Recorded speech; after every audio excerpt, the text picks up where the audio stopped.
today, 10,000 contacts. We got my guy XJ Will. Introduce yourself for him, man. What's going on, guys? Yeah, my name's Josh.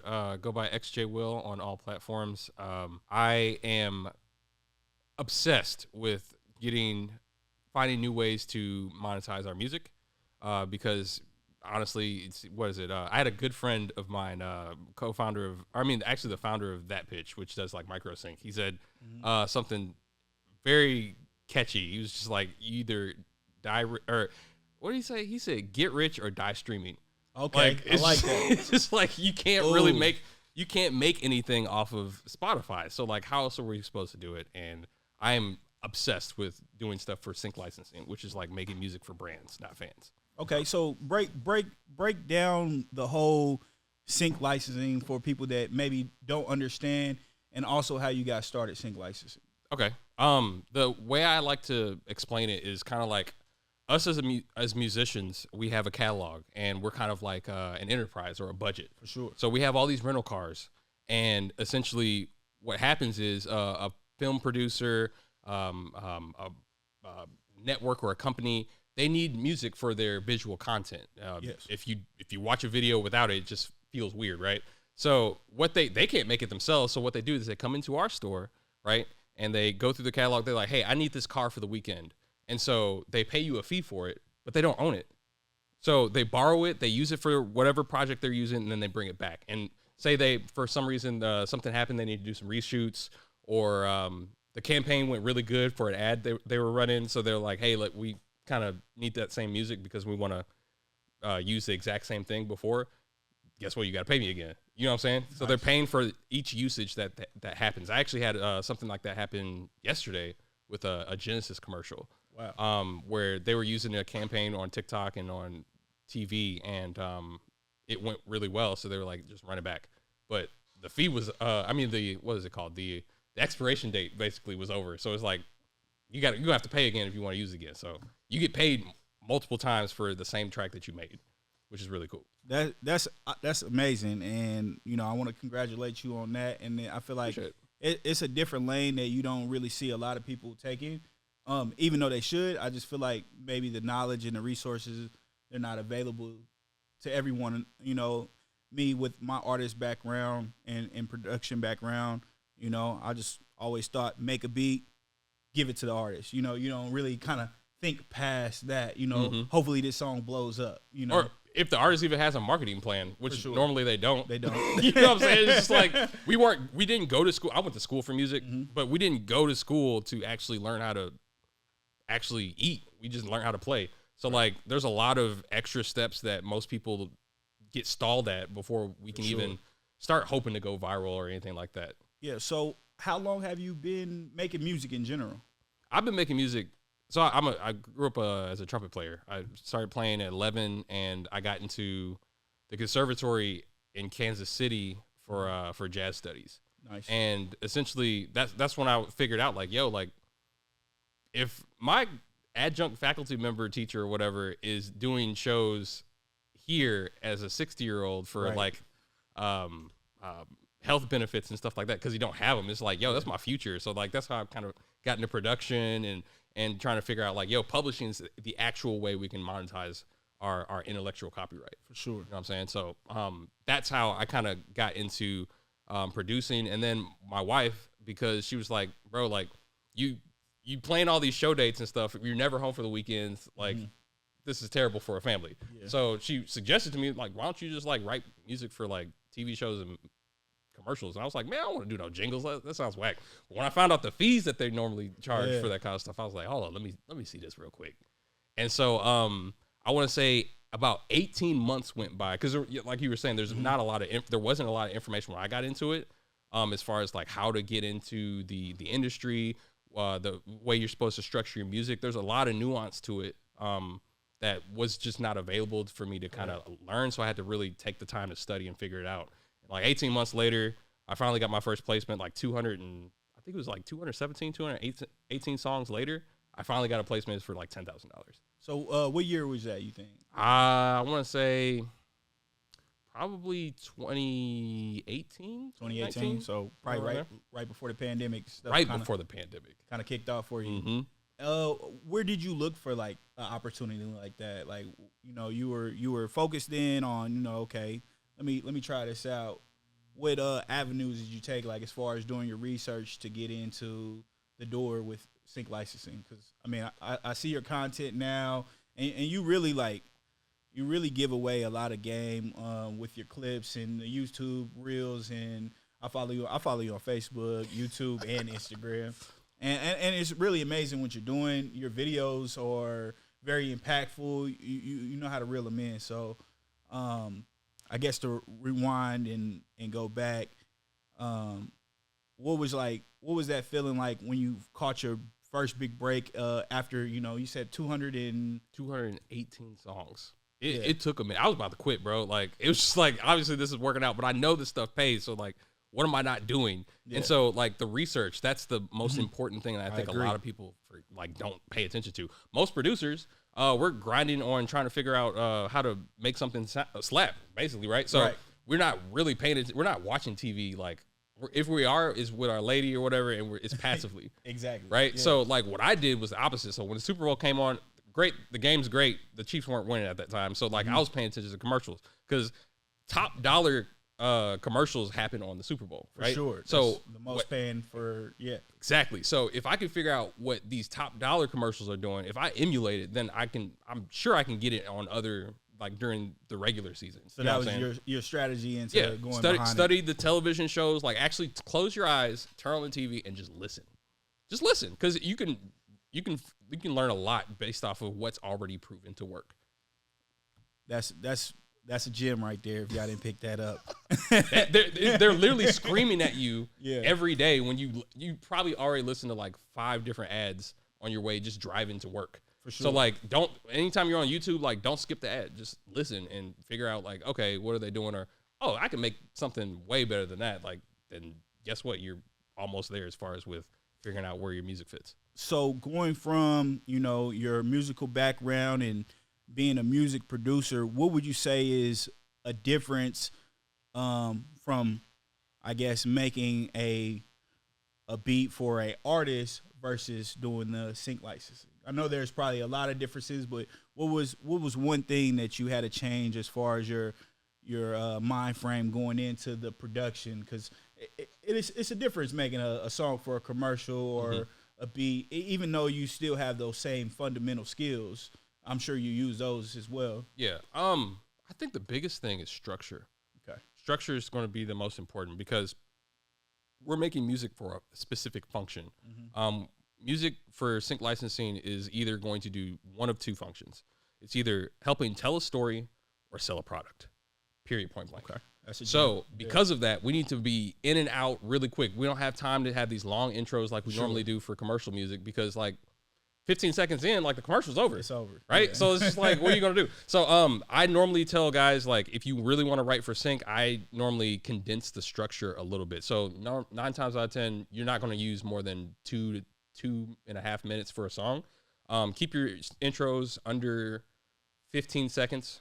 I normally hit, after the intro, I hit with the chorus instead of starting with a verse because normally because normally what you're doing, basically, I'm building my song so that when the supervisor listens to it, they don't have to skip anywhere. They can, I can pull their ear with an interesting intro and then punch them in the face with like what this song is about. Yeah, because now like if it's interesting, they'll continue listening, and if not, they're going to skip anyway. 9 times out of 10, out of all the supervisors that I interview for my private community and stuff that we talk to, just to kind of get into their head so that we're making music specifically for them. They only give us like 8 seconds. Oh wow! Because I mean they're on deadlines and they normally are working on like 4 different projects. So you got to get them or they not interested. Yeah, I mean like if I got a plethora of music and if it's not hitting when I hear it, like all right next, like we do that with albums, even with our favorite artists right now. Yeah. And people's attention span is so short. Oh, they're so much shorter. Yeah. Especially with the TikToks and stuff like that. So have you had any success on any of those, like with sync in or? Actually, yeah. One of my songs, I guarantee, bro, like I put no effort into this song. It was for a Starbucks ad or something like that, and because of where it was placed, it was in some type of commercial or something on TikTok. It blew up the song, and I had like over like 2 million plays because it caught fire on like Discover Weekly, and then got onto some editorial playlists, and so That's dope, man. it was cool, but like I was saying before, like streams don't pay anything, so like it was great to have. I got a plaque and stuff like that, but like it means to me it means nothing because like. The streams, the amount of streams that it paid me versus what I actually got paid for the placement was like night and day. So you get both. You get paid for the placement, and then you still own your stream. I mean, you still own the production in general. Yeah, I own everything. That's the cool part about it. Is there a way or a time that people just buy out that? Mm-hmm. That happens. Normally, so there's like 3 different types of deals. Okay. There's your non-exclusive, your exclusive, and your buyouts. Buyouts is basically like an exclusive license if you like sell stuff on like BeatStars or whatever, and essentially after they purchase it, you can't use it anymore. Gotcha. Period, point blank. Normally when that happens, I try to make sure that the funding or the funds for what you're getting paid is worth For like, sure. for the longevity of how long that song is that makes sense. there. So like for instance, I got an Apple placement a couple years ago that was really cool, but because of what they were using it for, they wanted to buy it out. And so it was cool because my agent was able to help me to make sure that we got a really nice amount for that because we weren't going to be able to make that or use that music anymore. Okay. And I got probably 2 or 3 more questions, man. Keep them coming. On the same line, man. You just said agent. What was the decision making in, at what point? Because, that's a common thing in the music industry. When do I need a manager? When do I need an agent? At what point, did you say, hey, I need an agent to kind of facilitate some of this work or help me find some, more opportunities? I'll be honest with you. Mm-hmm. I think it's imperative because music supervisors are not going to risk their jobs working with someone that they don't know. For sure. It's as simple as that. And so I normally, with the students and clients I work with, I normally suggest that they find an agent after they have an EP worth of stuff that's already sync ready, so that when they approach them, they look different. It's like, most people don't know this stuff, right? So if you have all your business in order, you're 9 times out of 10 going to get picked up really quickly. My goal as a musician is to do nothing but make music. Yeah. So if I can offboard that to a library or a sync agent, so that all I have to do is just wake up and make music in my pajamas, then I've won. You know what I'm saying? Yeah. So doing that, and the other cool thing I think a lot of people don't realize is that you can be tied to like 5, 6 different agents. And so now all of them are pitching your music at different places at the same time because everybody's got different networks. That's super cool, right? Man. So like now you're able to like commoditize what you're doing. So like if I don't feel like working, I don't have to because like my music, my catalog of over like probably like 2,000 songs now is just out there working for me. It speaks for itself. Yeah. So another question: what's probably and you probably have a few that you like. What are some of the top like coolest sync placements that you've gotten so far? What's your favorite? I say this on all the podcasts. My favorite is what it is. My favorite is always my next one because I respect that. What it is man, like the opportunities normally get bigger over time. So like for instance, we just pitched for I don't know if I'm able to share any like specific details, but like there's a brief that happened in December that we don't know if we've gotten it yet, but like if we do, it's $500,000. Wow. So it's just like that will be my favorite if I land it. You know what I'm saying? So there's huge money. There's a lot. I mean, you think about it, like movies. They have budgets of like $100 to $200 million on a regular, right? If it's like an action film or something like that. So like even 10% of that is normally allotted towards music, and I'll take a cut. Like that's totally fine. Okay, so maybe not your favorite one. Can you list maybe just there's other doors in this. Mm-hmm. We got radio, TV, movies. I know I'm out the loop on it. I've never. Okay, so what are some other? There's a lot of different avenues that you can get your music synced. Radio is specific if we're doing something like this where we're on the radio but it's being televised or broadcast on visual. A sync license is basically whenever your music's the undercurrent of the visual. So it could be a video podcast like this. It could be an instructional video.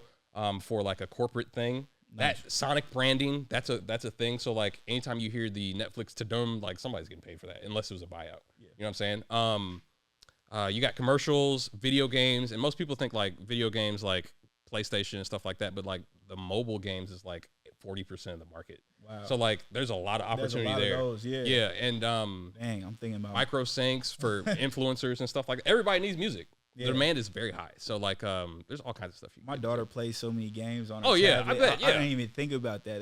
That's crazy that all of them have music. Yeah. All of them do. So I mean, if you keep that stuff in mind, you realize that like there's a lot of opportunity out here. It's easy, especially I think for guys like us in the Midwest to have like what's the word? I always call it like Midwest mentality, but it's more of like a scarcity mindset. Like there's only so much, but taste changes every quarter. So like no one ever, I sometimes will get like, I got a brief this morning for like 90s hip hop, but like taste changes so frequently in music. What's hot in the music scene is so like fickle sometimes just because of short attention span. Yeah. Like there's going to be a constant need for new stuff all the time. It changes all the time. All the time. You know, musical chairs if you have it. Pretty much. Yeah. Cause I mean, think about it, man. Like don't get me wrong. I think that TikTok is kind of really messed up how we can't sit on a genre for more than like 3 months, which is crazy. But like, I mean, I always use this as an example. Like, no one listens to drill like we did during the pandemic, at least here. Yeah. Now, UK is a completely different story, but like... And that picked up a lot just more recently, you know? Yeah. Mm-hmm. So, like, you have these kinds of ebbs and flows, and when that happens, like, are you ready for it? Like, for instance, I'm a Piano right now is, like, really popular. Okay. So, like, understanding trends, figuring that kind of stuff out is, like, the most important thing if you want to start getting synced faster. Okay, so. And it's not just for producers. You can actually do songs. Yeah, full songs normally pay more because they're paying for the lyric. Okay, because again, if you have lyrics that are helping you sell the product because they're talking about something that the functionality of whatever the product does. Guess what? Like subliminally, that's going to be worth more to them than something that doesn't. So there's a lot of different opportunities for it. I always tell artists if you want to get into sync, find a sync agent versus a library. A music library is more geared towards producers that can make music in mass. Yeah. Just because like it's more of a Walmart versus like a boutique like Givenchy store or something like that. Okay. I'm gonna throw you a curveball. Okay. Favorite VST. Ooh. Okay. That's a good. Probably right now the thing I have on all my mixes is God Particle. Just because it's really quick to get me where I want to be. As far as masters are concerned, to make it sound expensive. Outside of that, probably my second favorite would probably have to be Contact because I make a lot of like orchestral hip hop and stuff like that, and so like that's a go-to for sure.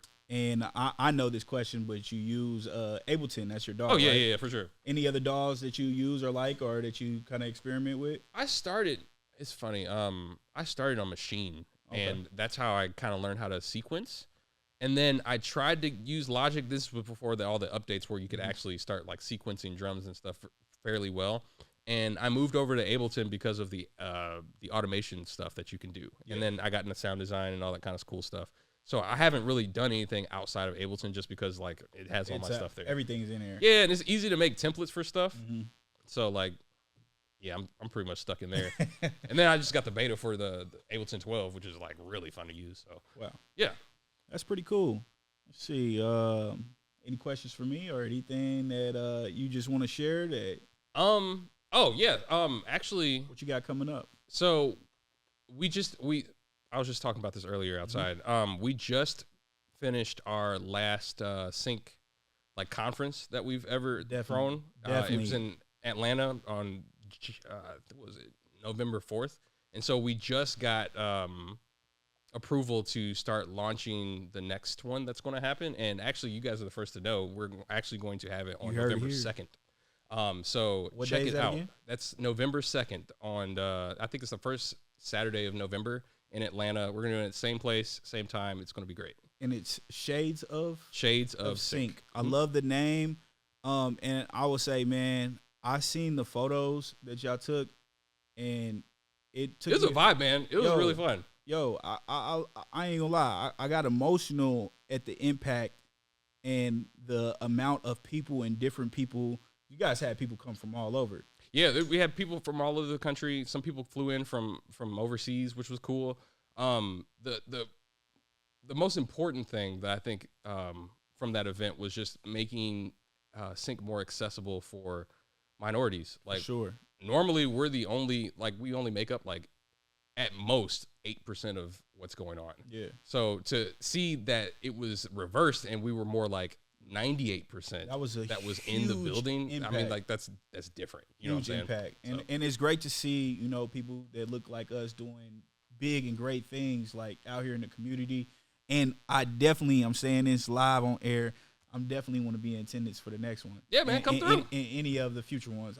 We gotta get Industry Sounds as a sponsor, bro. For sure. Oh, for no sure. Tops, no doubt, and off tops. And man, if I would have known about the first one, I'd have been there too. Like, I gotta shake your hand on that, man. That's amazing that you guys put that together. Yeah. Like I said, the impact of it, just seeing so many different people coming out for, you know, the same reasons and to get the knowledge and the resources, like that's what it's all about, man. Because I mean, gotta keep that going. Like I was saying, I didn't have it when I first started. Sure. And if I can help another artist like put food on the table based off of something they're going to do anyway, like might as well get paid for it because I know that it's great. Clint was he's the co-founder. He's stationed out in Atlanta, and he was very helpful with helping. Like we worked very well as a team trying to get everything together. So that's amazing, man. That's amazing. Shout out to him, bro. Well, I don't have any other questions, man. I feel like that wraps up the second episode of 10,000 Contacts. Shout out to XJ Will for coming through, bro, man. Thank you so much for having me. I'm honored to be on this. Thank you, man. Please let me know how else I can help. For sure. And you will see me in April? August? April? November 2nd. November 2nd. November 2nd. Go ahead. Oh, yeah. You can check me out on all socials, Instagram, YouTube, and TikTok, XJ_Will. Also, we do private coaching, and we have a private community where we actually bring in. We had the supervisor or music coordinator for radio. She did Rap-ish this second season. Wow. She came in and listened to our music and gave us feedback and all that kind of stuff. We do that on a monthly basis. So if you're interested in that, just go check out some of the videos, and normally one of them will point you to how to apply to it. So sure, man. Appreciate you stopping by. Appreciate you dropping off amazing gems to us. And, man, we definitely got to stay in contact, man. Yeah, man. Until next time. For sure. Awesome. Peace.